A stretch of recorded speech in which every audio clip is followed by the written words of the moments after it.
बोलो श्री सद्गुरुदेव महाराज की जय। महाराज श्री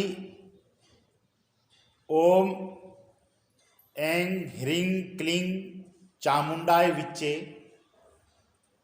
ओम ऐं का क्या अर्थ होता है, इससे क्या लाभ होता है? ओम ह्रीं का क्या लाभ होता है? ओम चामुंडाय विच्चे का क्या लाभ होता है? आप हमें इसके बारे में बताइए। हरि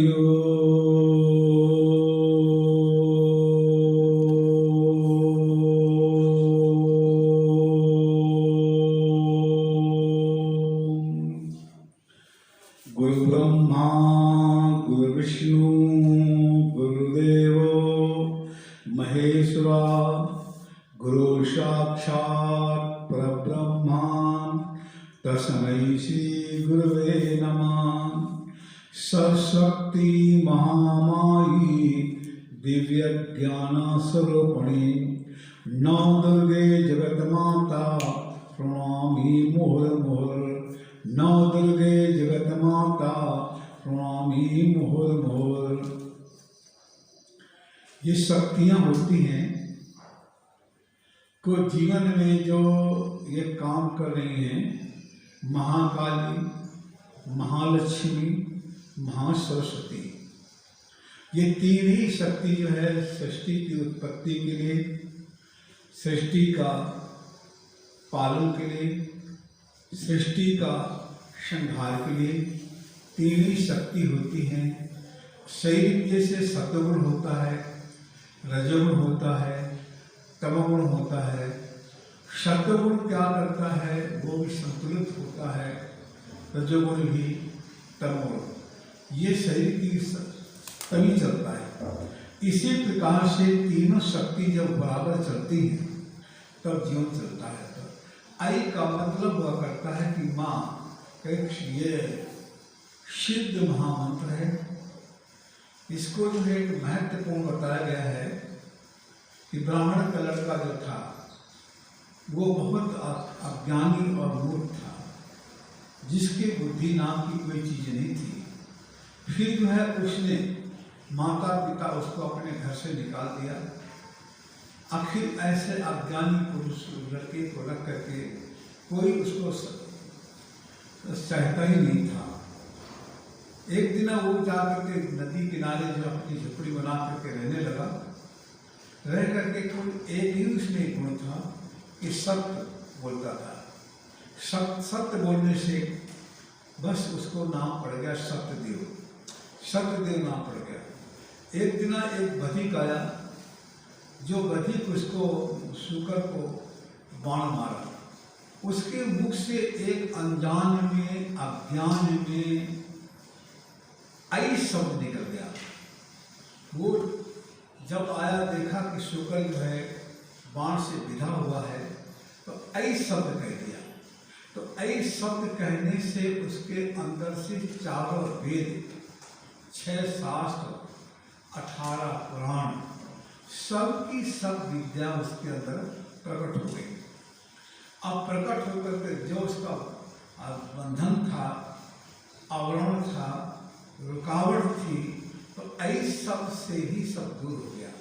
इतना ऐ का महत्वपूर्ण चीज हुआ करता। ऐ शब्द जो करता है ये महारानी का होता है, बीज मंत्र हुआ करता है। ऐ ह्रीं क्लीं चामुंडाय विच्चे। इस प्रकार से माँ के क्लीं शब्द का भी इसको भी महत्व बताया गया है। जिस समय दशरथ अयोध्या का राजा, जो पहले दशरथ के बहुत पहले पूर्व परंपरा में एक राजा था, उसको उसकी 2 पत्नियां थी। दोनों पत्नियों के एक लड़का था। राजा जो था वो सिंह ने मार दिया। तो अपने अपने पुत्रों को लेकर के उनके पिता थे, नाना लोग, तो कहीं मेरा बेटा गद्दी पर बैठेगा, मेरे गद्दी पर बैठेगा। तो मनोरमा का पुत्र जो था सुदर्शन, उसका नाना हार गया। वो मनोरमा जो है अपने बच्चे को लेकर के चली गई। जब चली गई तो वहाँ भी जाकर के पीछा किया उसका सौतेला दाना, लेकिन वहाँ एक अनजान में क्लीन क्लीन क्लीन क्लीन शब्द करता था। क्लीन क्लीन करने से महारानी खुश हो गई। महारानी ऐसे खुश हो गई कि काशी राज की जो पुत्री शशिकला थी उसको सपन में कहा कि तुम जो है उसके साथ शादी करो, तुम्हारा उसके साथ कल्याण होगा। आखिर में जो है शशिकला ने उसमें मन में ठान लिया। सभी राजा लोग आए, किसी के साथ में उसने जयमाला नहीं डाली। उसी जो है सुदर्शन के साथ शादी किया। सौतेला जो भाई था युद्धजीत था, वो युद्धजीत जो है उसका नाना भी साथ में आया हुआ था। उनको चाहता था कि ये ऐसा नहीं होना चाहिए, तो महारानी ने कृपा करके जो है उसको राज दिलाया, पुनः उसको राज प्राप्त हुआ। तो ये महारानी की कृपा होती है कि जो जो महारानी की उपासना करते हैं उनको राज्य मिलता है। क्योंकि माता के लिए कहा गया है सर्वबाधा विनिर्मुक्तो, सर्वबाधा विनिर्मुक्तो धन धाम सुतान्विता मनुष्यो मत प्रसादेन भविष्यन्ति न संशया। सर्वबाधा विनिर्मुक्तो, सारी बाधाओं को मुक्त कर देती, सारी बाधाओं को दूर कर देती है। और धन धान सुतान्विता, धन से, राज से, पुत्र से सम्मानित कर देती है, पूर्ण कर देती है। अब मनुष्यों मत प्रसादेन, मनुष्य जो है माँ की कृपा से ही जो है कहता है भविष्य की न संशय।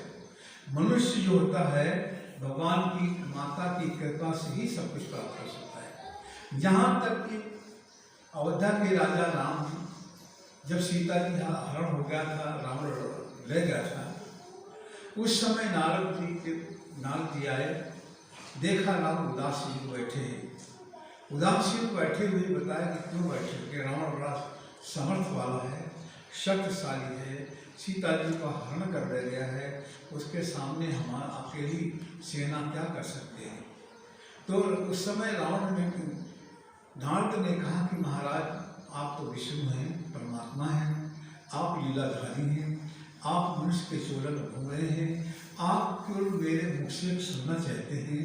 मैं आपको प्रार्थना करता हूँ कि कल से नवरात्रा अश्विनी महीना की, तो अश्विनी महीना का मतलब कुआर के महीना का, जो असौच बोलते हैं, उसके बाद में जो महीना आता है नवरात्रा, उस नवरात्रा में पहले दिन से आप जो है महारानी की उपासना करिए, दुर्गा सप्तशती का आप पाठ कराइए, अथवा जो है देवी भागवत का जो है आप पाठ कराइए, यज्ञ कराइए, चंडी यज्ञ करिए।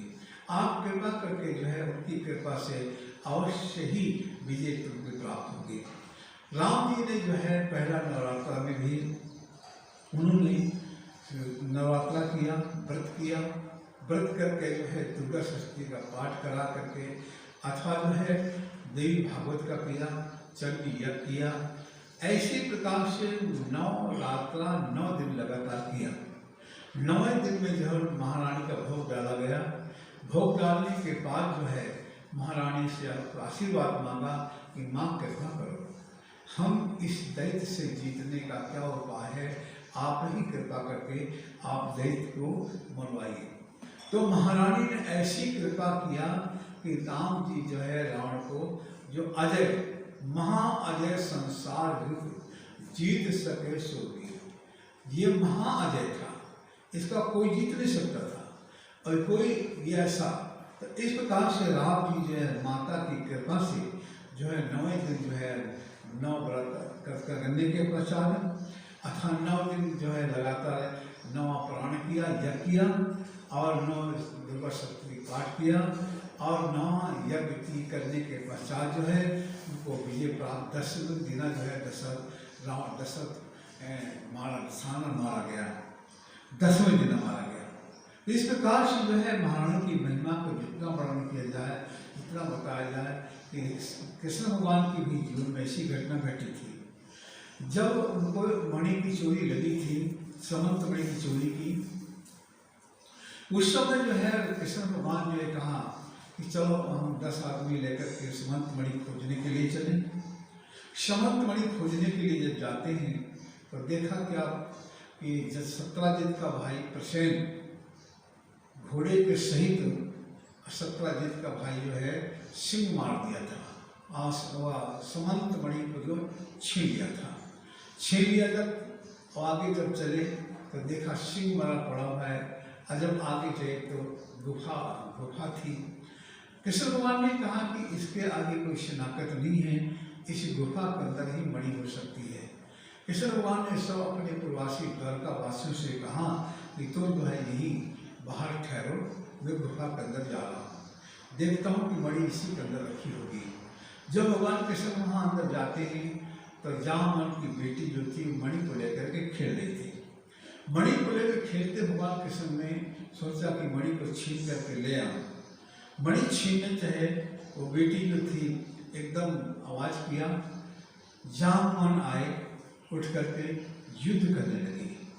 ऐसा युद्ध चला, उनका युद्ध से कोई न राम ही कृष्ण ही भगवान जो हारते थे, और नहीं मान लो कि ऋषपति हारते थे। युद्ध 27 दिन पे लगातार बताते चलता रहा। इसलिए इतने में बीच में जो है जो नगरवासी थे, द्वारकापुरी वासी थे, वो वापस आ गए और आकर के देवकी से कहा, वसुदेव से कहा कि वो पुत्र तुम्हारा जो है उसी गुफा के अंदर घुस गया है, अभी लौट करके नहीं आया है, पता नहीं क्या होगा। शोका आतुर होकर के, व्याकुल होकर के, बेचैन होकर के बैठे थे। नारद जी आ गए। नारद जी ने कहा कि महाराज क्या बात है?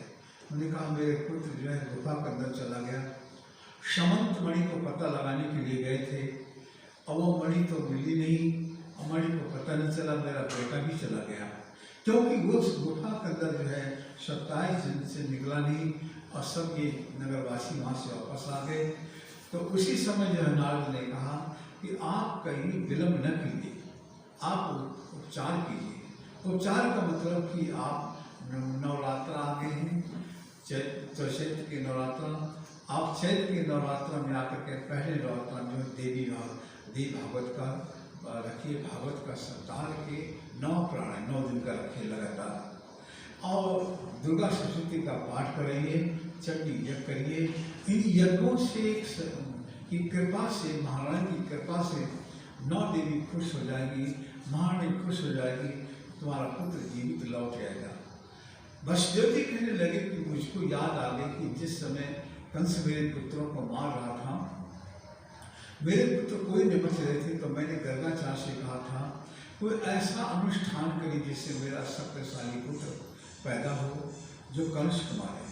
तो उन्होंने विंध्याचल में गए थे, विंध्याचल में जाकर के देवी को उपासना किया। देवी की कृपा से ही मेरे घर में कृष्ण भगवान का प्राकट्य हुआ, कृष्ण भगवान दिया है। इस प्रकार से महारानी की कृपा से जो है सारा संसार चलता है। ये विश्व प्रपंच जो चलता है महारानी कृपा करती है। यह दुर्गा सरस्वती में जिस प्रकार से 6 अंग होते हैं, पहले जो है कवच है, तिलक है, गला है, फिर है पहला 3 अंग हो गए, फिर हो गए महाकाली, महालक्ष्मी, महासरस्वती। महासरस्वती का जो है 5वें अध्याय से लेकर के जो है 13 अध्याय तक महासरस्वती का वर्णन किया गया है, क्योंकि महासरस्वती का महत्व बहुत हुआ करता है। क्योंकि महाकाली तो शक्ति है, महालक्ष्मी जो है धन के रूप से है। जिसके पास शक्ति आ जाए और सरस्वती न हो तो शक्ति का दुरुपयोग हो सकता है, अतः शक्ति जो है दुख का कारण बन सकती है। यदि जिसके पास लक्ष्मी आ जाए और सरस्वती न हो तो ये लक्ष्मी दुख का कारण बन सकती है। इसलिए जो है दुर्गा सरस्वती में जो है सरस्वती की उपासना अधिक मात्रा में की गई है। केवल जो है 5वें अध्याय से लेकर के 13 अध्याय तक वहाँ सरस्वती का ही वर्णन किया गया है। इस प्रकार से सरस्वती की महिमा बहुत महत्वपूर्ण है। भगवान सबको सद्बुद्धि दे, सद्ज्ञान दे, सद्विचार दे। इन्हीं विचारों के साथ में हम